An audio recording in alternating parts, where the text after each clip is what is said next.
ချက်ထုတ်ထားပါတော့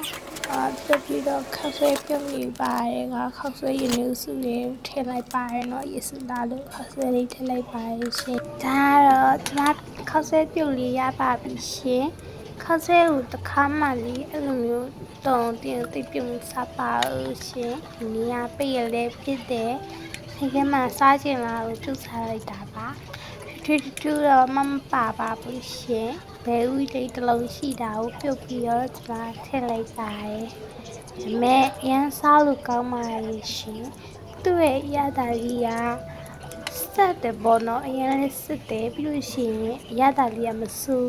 တစားခောက်ဆွဲတို့ပြင်းနေဆိုင်အရင်စားလို့ကောင်းပါရဲ့ရှင်နှခမ်းနေရောပူတယ်နည်းနည်းတော့ဆက်ပါရဲ့ရှင်ကျွန်မရစနေရပါတော့တခါမှတော့အဲ့လိုကြီးအဆက်တွေကိုမစားပါဘူးကျမနဲ့အဆက်နဲ့မတည့်ပါဘူးပိုက်ရန်အောင်လို့ပါရှင်ဘဲဦးလေးစားကြပါအောင်လို့လည်းမခေါ်တော့ပါဘူးကျမတက်ထဲတာမဝပါဘူးရှင်စားတာပါဒီလိုဘလော့ရိုက်ထားကကြတော့တခါမှအဲ့လိုမျိုးဆိုင်းတောက်ရင်းနဲ့ဘလော့မရိုက်ဘူးပေါ့နော်တမများတခါရိုက်ထားကိုကြည့်ပြီးအားကြလို့ပါကျမတို့လာပြီးမလိမ့်စားပါနဲ့ဒီတိုင်းပဲနင်းနေရနဲ့ယူလိုက်တာပါဒါကကျမပြောရမယ်ဆိုရင်တခါမှမရိုက်ဘူးပေါ့နော်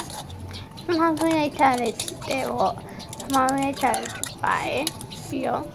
ဒီမျိုးနဲ့တခါမှမရိုက်ပြီးတော့စိတ်ထဲမှာတမျိုးဖြစ်နေပါတယ်ဒါမျိုးလေးကျမရိုက်လိုက်ပါတယ်ဆက်ပြီးတော့ဒီလိုနဲ့ကျမစားတာကုန်သွားပါပြီရှင်နော်အရင်စားလို့ကောင်းတယ်ကျမမကျန်ကတ်တဲ့ကိုကျမပြရအောင်လိုက်ပြီးခုကျလိုက်စားနေပါတယ်ကျမရဲ့လူနဲ့ပြောင်းသွားတဲ့အထိပေါ့နော်အရင်စားလို့ကောင်းတယ်ပေါ့နှာခေါင်းနေတက်ပြီးဆိုထူပြီးတော့ချွေးအောင်ထွက်တယ်ပေါ့နော်အရင်စားလို့ကောင်းပါရှင်အားလုံးကြည့်တဲ့မိုင်းဒါကတော့ကျမ blame နေပေါ့နော်